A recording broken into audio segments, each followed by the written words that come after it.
I'm actually driving past Crester Court now, and there was snow on the ground, and he says every bedroom window's wide open because they must have the heating on so high in there they've had to open all the windows, and round the corner will be some freezing pensioners somewhere. Yeah. So there's 30,000 asylum seekers, and this is a number that staggered me, even though you and I often speak about this number, which is that the cost of those 30,000 is 4.2 billion. Now I worked that out to be £140,000 per immigrant, illegal immigrant.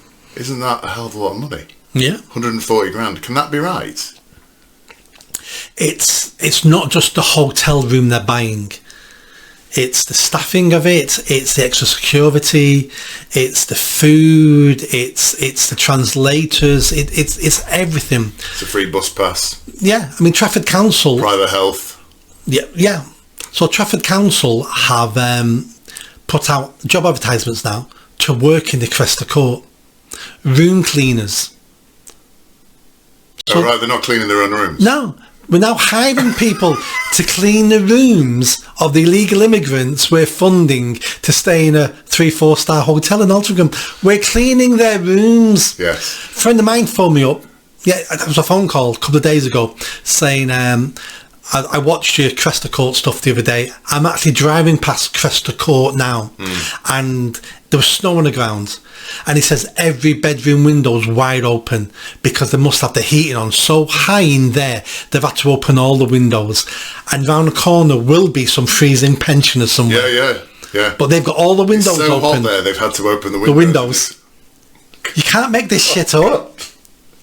That is scandalous. He's talking to me on the phone. He goes, I've parked outside the Crester Court to let you know all the windows are open. I only can think of it's because it's so hot inside and there's snow on the ground outside. Yeah, and so that's why it's costing us 140 grand a year for each of these characters in there.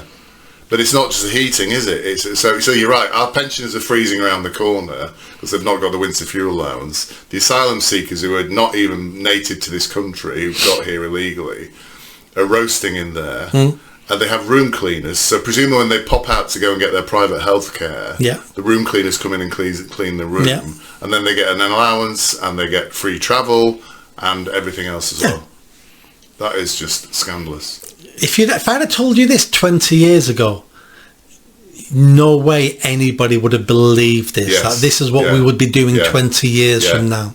We'll have 30,000 people living in hotels, rent-free, getting fed, everything else at your cost, whilst our pensioners are freezing around the corner. See, there might be 30,000 living in hotels now, but where was the 30,000 that came last year, and the 50,000 that came the year before, the 70,000 that came the year before that?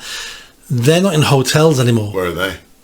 Where are they? We're still paying for their accommodation. They're just not in hotels. Right. So they'll be in council houses, they'll be in housing association houses, they'll be in B&Bs. Yes. There'll be somewhere else that we're still paying for. Yes. So there's another 70,000 elsewhere, and they're costing £3 billion, basically.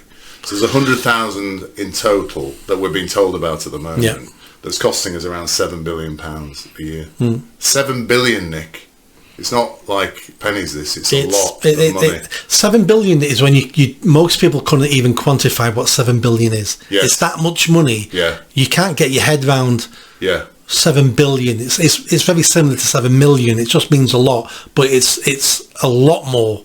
And we go back to our reference, don't we? That the number to compare that to is a 1.5 billion that we're saving by freezing our pensioners to death. So we're spending 7 billion on people who don't even belong in this country, and people who were born here, who've worked here, who paid their taxes all through their lives, round the corner of freezing to death. Yep. I think you had an example the other day of somebody. I think I was watching one of your videos of a guy, homeless guy, freezing whilst the asylum seekers are getting... Yeah, he died outside. Oh, did he? The Palace Theatre Hotel in Manchester City Centre. Oh, right. When was this recently? Last week. Wow. Oh, I didn't know that. Yeah, it was last week. Discovered asleep, in a sleeping bag, unresponsive, taken to hospital, declared dead. So died. Yep.